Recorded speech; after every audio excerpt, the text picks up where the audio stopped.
Shalom Aleichem, la suite de l'introduction du Sefer Hamada du Rambam. Parmi les sages les plus éminents qui reçurent la Torah orale. La Torah orale de Rav et de Shmuel. Il y a eu bien sûr Rav Huna, Rav Yehuda, Rav Nachman et Rav Kahana. Parmi les sages les plus éminents qui reçurent l'enseignement oral de Rabbi Yohanan, le fameux Rabbi Yohanan d'Eretz Israël, il y a eu Rabba Bar Hana, Rav Amir, Rav Assi, Rav Dimi, Rav Avin. Au-delà du caractère anecdotique de la manière dont le Rambam s'exprime, apparemment une liste de noms, ça n'est pas très parlant pour la plupart des gens qui pourraient nous écouter.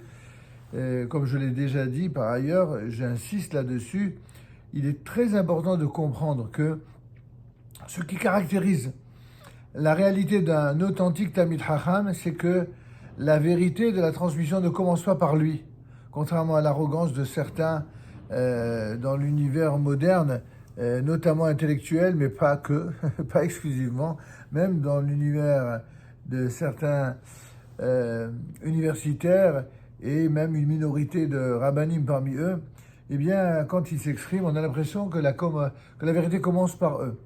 À l'inverse d'autres, lorsqu'ils emploient le vocable de Gadol ou de Gedolim, ils ont aussi une vision tout à fait partielle du sujet, parce que pour eux, les Gedolim ne sont que ceux qui passent par une région géographique précise. Les authentiques Talmid et Chachamim d'Eretz Israël savent, comme ils l'ont toujours su avant, que la transmission est passée par des sages reconnus, attestés par leur père, même si d'ailleurs ils ne partageaient pas forcément les mêmes idées ou les mêmes décrets ou sanctions rabbiniques. Et ça, c'est quelque chose qui est manifeste aujourd'hui encore plus que hier.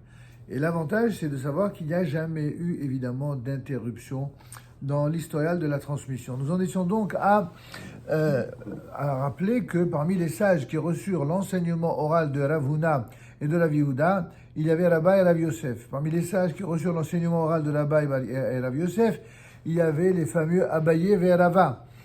Tous deux reçurent également de Rav Nachman. Parmi les sages qui reçurent de Rava, il y a Ravashi et Ravina, mais également Mor bar Ravashi qui est reçu de son père Ravashi et de Ravina. Il y a donc à rebours 40 générations, depuis Rav Ashi jusqu'à Moïse Moshe, notre maître, puis son âme reposée en paix. Ce sont, et on va vraiment les citer, il y a de 1 à 40. Rav Ashi qui a reçu la Torah orale de Rava, Rava de Rabba, Rabba de Rav Huna, Rav Yehuda de Rabbi Yochanan et Rav Shmuel, Rabbi Yochanan de Rav Shmuel de Rabbeinu HaKadosh, c'est Rabbi Yehuda Nassi, Rabbeinu HaKadosh de Rabbi Shimon, 3, son père, Rabbi Shimon qui a reçu de Rabban Gamliel de son père, Rabban Gamliel de Rabban Shimon son père, Rabban Shimon de Rabban Gamliel l'ancien son père, Rabban Gamliel l'ancien de Rabban Shimon 1 son propre père, Rabban Shimon de Hillel et de Shammai, Hillel et Shammai de Shemaya et de Aftalion, Shemaya et Aftalion de Yehuda et Shimon, Yehuda et Shimon de Yoshua ben Berachia et Nitai Harbeli, Yoshua et Nitai de Yosef ben Yoazer et Yosef ben Yohanan.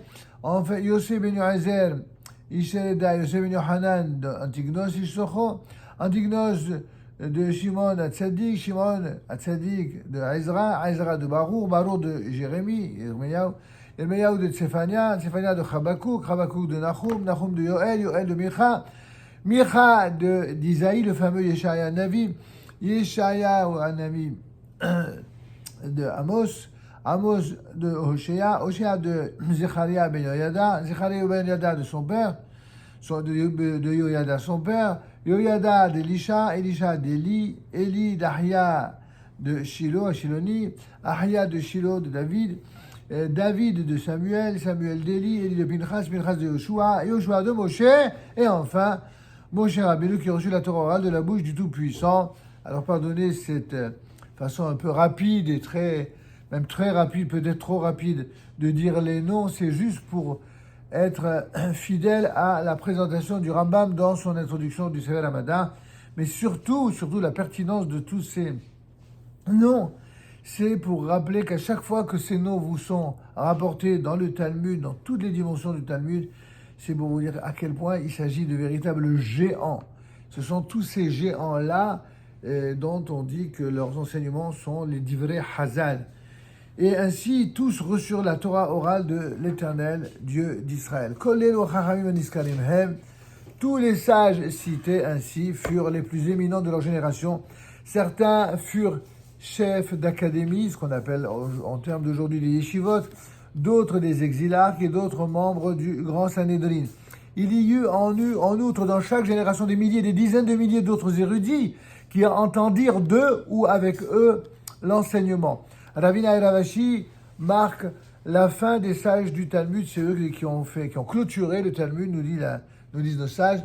Ravashi composa le Talmud de Babylone, dans le pays de Shinar, c'est-à-dire la Babylonie, environ 100 ans après la composition du Talmud de Jérusalem par Rabbi Yohanan.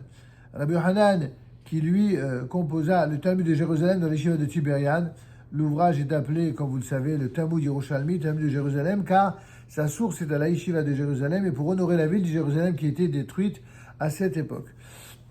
L'objet de ces deux Talmuds est d'expliquer le texte de la Mishnah, mais aussi d'en élucider les profondeurs et les difficultés et de présenter ce qui est apparu dans les divers tribunaux depuis Rabbeinu Akadosh, depuis celui qui a concocté, n'est-ce pas, qui a compilé les Mishnayot, Rabbeinu Akadosh, Rabbi Yehuda Hanassi, jusqu'à la composition du Talmud et qui n'a donc pas été inclus dans la Mishnah. De l'ensemble de ces sources que sont les deux Talmuds, les Toseftot, le Sifra et le Sifré, apparaît ce qui est interdit et ce qui est permis, ce qui est impur et ce qui est pur, ce qui entraîne la culpabilité, ce qui ne l'entraîne pas, ce qui est apte et inapte à l'usage, conformément à ce qui a été reçu de maître à élève dans une chaîne ininterrompue depuis Moïse sur le Sinaï. On y trouvera également l'exposé des décrets que les sages et les prophètes dans chaque génération ont promulgués pour faire une barrière autour de la Torah, conformément à l'injonction qu'ils ont reçue expressément de Moïse, quand il est dit dans la Torah, vous garderez mon observance, ushmartem et mishmarti, c'est-à-dire vous établirez des décrets et des barrières comme protection autour de mon observance, asu mishmeret le mishmarti, dit le texte en hébreu. De même, on y trouvera l'exposé des coutumes et des ordonnances formellement introduites ou venues à l'usage dans chaque génération, suivant ce que le tribunal de la génération jugea à propos. Car il est interdit de s'écarter de ces instructions, comme il est dit, Lotasu min haddavar asher yagidu lecha yamin usmol, ne t'écarte point de ce qu'ils te diront, ni à droite, ni à gauche. Ça, c'est évidemment le devoir de respect, d'obéissance et de crainte de nos sages. De même, on trouvera les jugements et les règles qui n'ont pas été reçus oralement de Moïse, mais qui ont été déduits sur la base des principes d'interprétation de la Torah par le tribunal d'une certaine génération qui décida, en vertu de son autorité, que telle était la loi. Toutes ces lois accumulées depuis l'époque de Moïse jusqu'à son époque furent compilées par Ravashi. Les sages de la Mishnah composèrent d'autres textes pour expliquer le texte de la Torah. Rabbi Oshaya, l'élève de Rabbeinu Akadosh, rédigea une explication sur le livre de la Genèse de Bereshit, et Rabbi Ishmael une explication sur le reste de la Torah, depuis El Shemot jusqu'à la fin de la Torah, qui est appelée Mechilta. Rabbi Akiva, lui, rédigea également une Mechilta.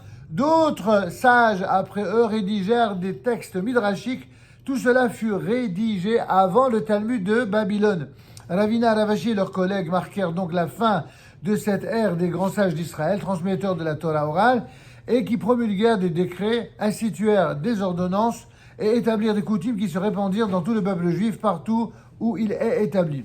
Après le tribunal de Ravashi, qui compila le Talmud et l'acheva du temps de son fils, mort bar Ravashi, les Juifs furent dispersés encore davantage dans le monde pour atteindre les endroits les plus reculés et les îles lointaines. Les affrontements se multiplièrent dans le monde et les routes devinrent peu sûres du fait des armées qui se déplaçaient. L'étude de la Torah diminua, les Juifs ne se rassemblèrent plus dans les maisons d'études et par milliers et même dizaines de milliers comme auparavant. Mais dans chaque ville et dans chaque province, quelques individus, entendant l'appel de Dieu, se réunissaient. et se consacraient à l'étude de la Torah. Il comprenait ses transmetteurs et ses fidèles et pieux fidèles de la Torah de Moïse comprenaient tous les ouvrages des sages que nous avons cités plus haut. Ils apprenaient ainsi le chemin de la loi. Après l'époque du Talmud, quand un tribunal établi dans une province rendit des décrets, il institua des ordonnances ou établit des coutumes pour les résidents de cette province ou de plusieurs provinces. C'est ainsi que naquirent les fameuses takanot, aussi les minagim. Ces mesures ne s'étendirent pas à l'ensemble du peuple juif du fait de l'éloignement des lieux de résidence des juifs et des difficultés de voyage. De plus, le tribunal de cette province était seulement constitué de juges pris en tant qu'individus et n'ayant pas une autorité universelle. C'est ainsi que le grand tribunal composé de 71 juges, ayant cessé plusieurs années avant la compilation du Talmud, il ne pouvait en être autrement.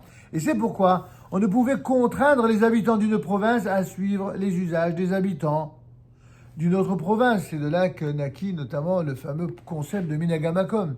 Chacun fait selon le minagamakom, le minag de l'endroit, c'est-à-dire de l'autorité qui est réputée et respectée dans l'endroit. Et on ne pouvait pas non plus dire à un tribunal de prendre le même décret qu'un autre tribunal avait pris pour sa province.